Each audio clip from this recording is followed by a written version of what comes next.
in typical fashion, 5 seconds before I join the rest of the world for our morning safari, he goes to sleep. Welcome to Djuma, everybody. Welcome to a beautiful morning here in South Africa. My name is Mark. Brian is with me this morning. And, of course, Tara is back in final control.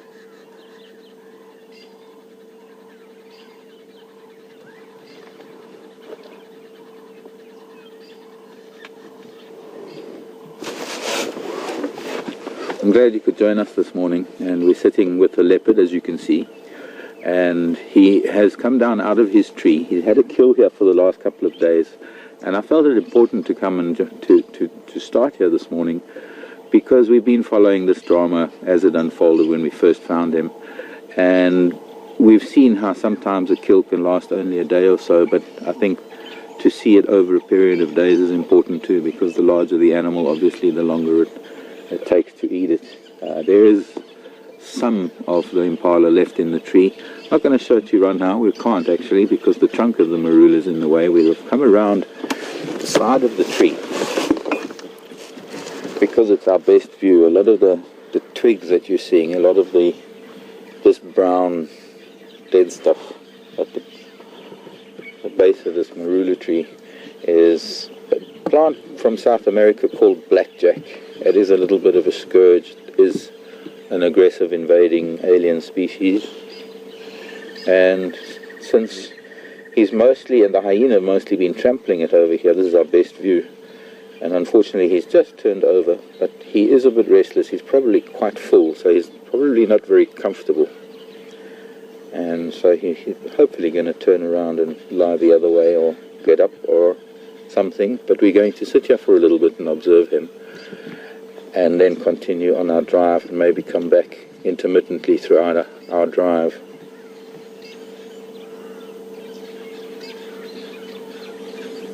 It's overcast.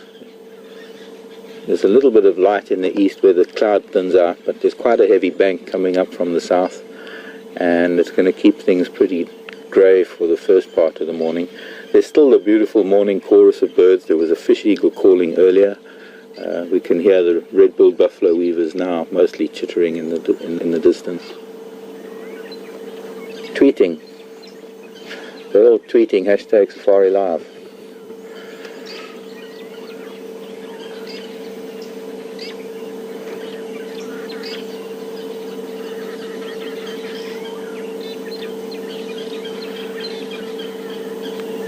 Barely a breath of wind, which means that the temperatures are very mild, varying slightly from the lower lying areas in the riverbeds and drainage lines to the top of the hills. We're sort of halfway to the top of a ridge.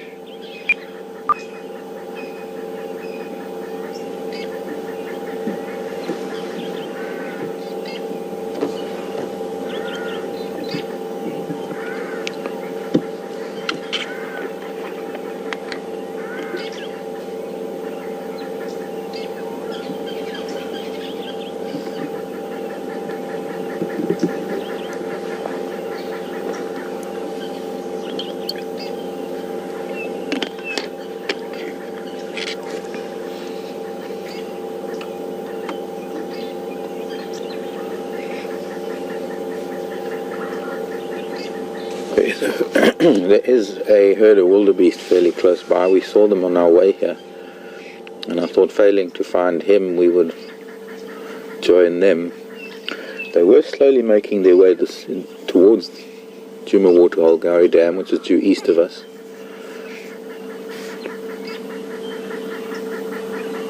I'm wondering if he might hear them. I don't think it would do anything, but he'd certainly sit up and look.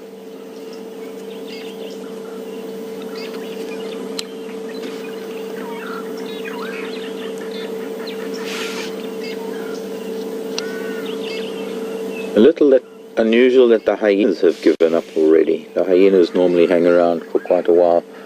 There is, whatever there is that's left is good enough for a hyena. And coming past here last night, I didn't see any hyena either. We're not sure what might have exciting, since he's only fed more and filled up more, and now he's got to conserve all of that, or digest it and conserve all the energy that it gives him.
A couple of other birds that I can hear. There's the rolling call of an arrow-marked babbler. That one. Choo, choo, choo, choo, choo, choo, choo, choo, choo.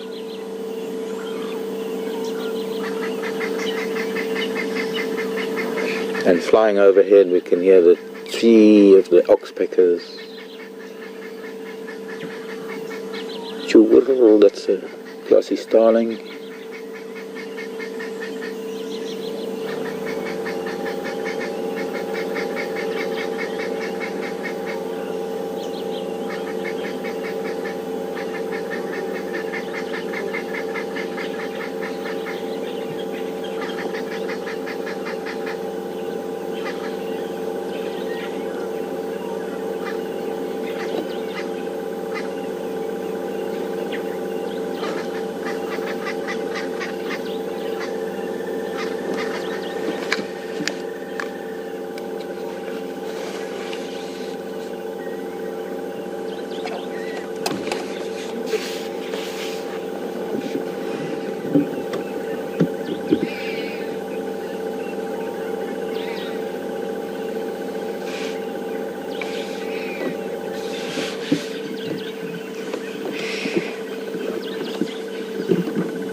First person to send in a question this morning, or question that has come in all the way from Arizona. Good morning to Deborah in Arizona, wanting to know if lion, hyena, leopard, any of the large predators, he's watching something, it could be the wildebeest, wanting to know if they suffer from bloat like domestic dogs do, because she believes it can be quite fatal. I've only known bloat in cattle, to be honest. Bloat, as far as I'm aware, and now I might be wrong, and I need to learn as much as anybody, but from what I understand, when cattle eat too much of a very, very lush green grass that ferments too quickly and it causes too much gas, and it can, well, bloat can be relieved in rather a harsh manner out in the field, much the same way as a tracheotomy, one of those things to open the tracheotomy, that thing. Can't get my mouth around it.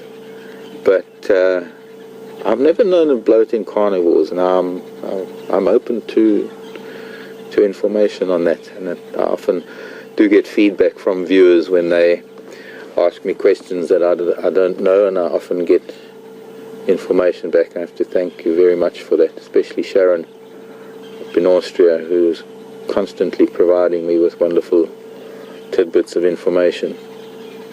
Stuff that I probably ordinarily wouldn't come across on my own, but because it comes up in conversation with all of you around the world, it's a great learning experience for me to be out here, to be showing you our African wildlife and telling you as much as I can about it, and in the same process learning so much more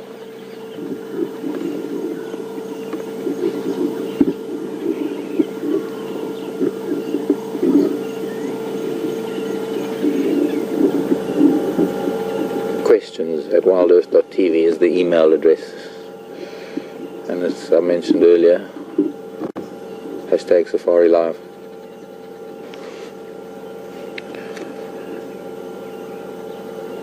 %, live, real Africa. This very moment. I'm trying to keep my voice fairly low. I don't want to disturb him too much. Hope you can all hear me well enough.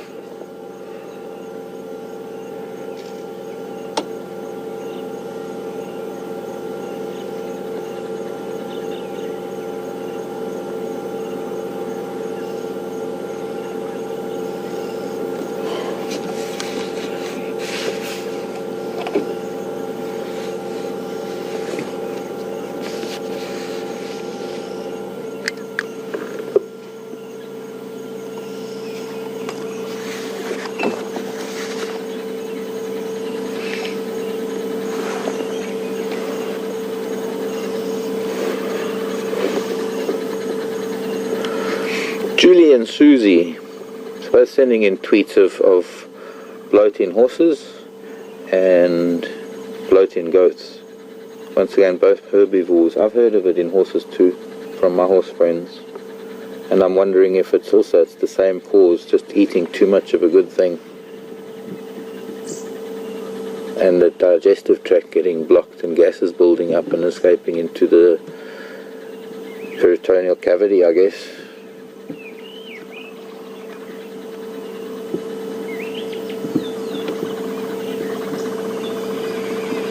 I guess, but I might be wrong.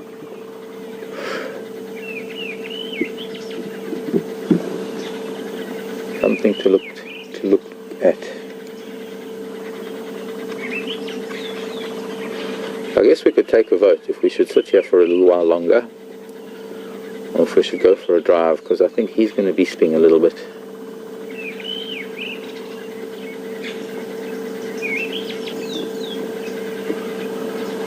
And since there's no sunshine coming, we can do a loop and see what else we can see. I'm keen to find flowers, and I think by today already, after 2 days almost, I think that there might be something to see. Certainly these monkey pods that are around us at the moment, their flowers have perked up. Everything's looking a little bit brighter. It was starting to look very drab and dry, and conditions were getting quite dusty.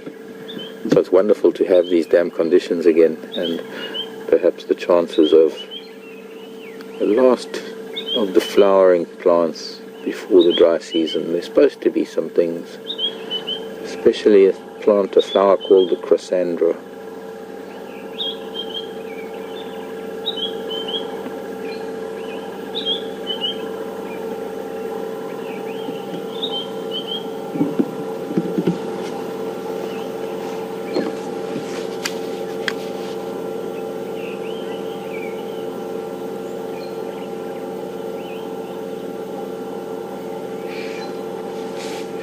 Catherine in Dallas. Oh, nice to hear from you, Catherine. Welcome to our drive. How can you tell the difference gender-wise in the footprints of cats?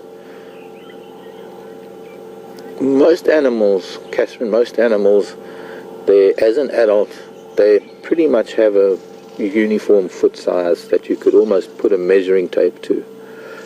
And as adults, male cats tend to be heavier and bigger than females, and because they're somewhat bigger and heavier, they have bigger feet to carry them, and that makes a bigger print on the ground. And of course it can be difficult when you've got like Karula and her 2 boys. I'm sure when they were only about a year old, about a year ago, when they were probably around her size,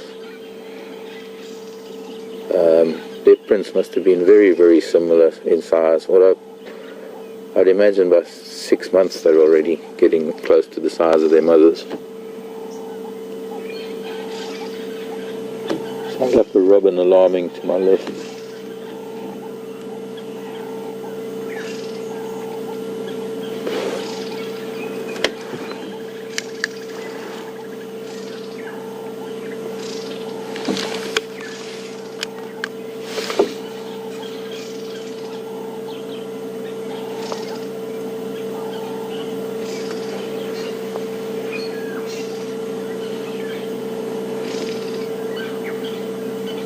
Morning, Raisa. In Finland, what is the green plant we can currently see? That one there next to him, directly behind. It looks like a guarri bush, Raisa.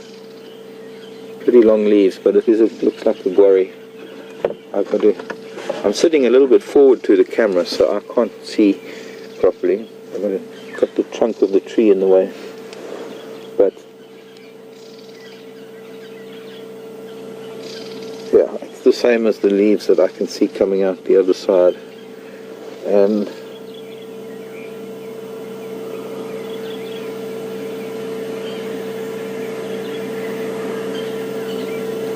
they are a little bit wavy, don't worry. We can move position. Maybe it's a baby jackalberry.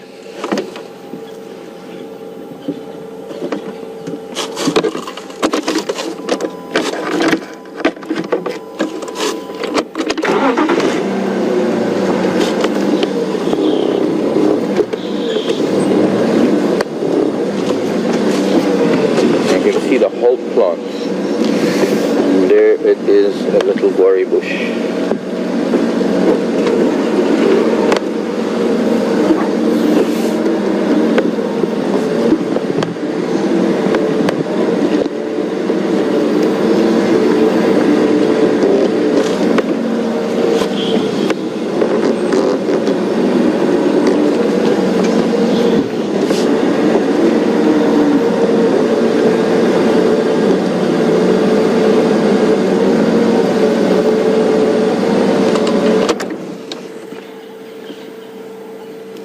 A little bit too much blackjack around the front of him, but also we can't sit here too long because we are blocking his, yeah, like he cares. His view of his islands. Yeah, I can smell him. It's almost like a wet dog smell. What are we blocking? I was saying that we were kind of blocking his view, but there's also right next to me is a flat zebra wood that you can't see anything anyway. So, and then he flopped his head down, and well, he doesn't want to see anything anyway. But I think what we're going to do is we'll come back. Let's go and have a look, see what these wildebeest are up to. Catch up on the size of the youngsters, because we actually witnessed and filmed, we had live the birth of wildebeest back in November, and two of these two youngsters might very well be two from then. So we'll leave him be.